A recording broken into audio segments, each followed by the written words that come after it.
আসসালামু আলাইকুম। আজকে রান্না করব গরুর মাংস। কড়াইতে পরিমাণ মতো তেল দেওয়ার পর পেঁয়াজ কুচি দিয়ে ভালো করে নেড়েচেড়ে ভেজে নেবেন।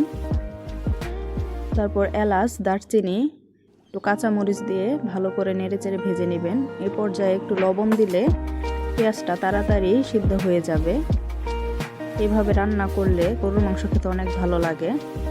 আদা রসুন পেস্ট দিয়ে দিলাম।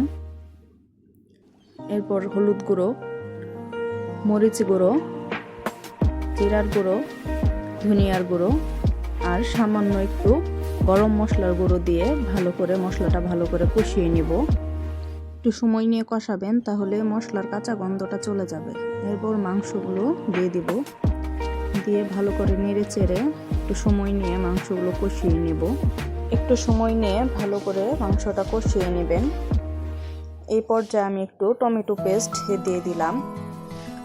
আপনারা হাতের কাছে টমেটো পেস্ট থাকলে অবশ্যই দিবেন, এতে তরকারি খেতে আরও বেশি ভালো লাগে।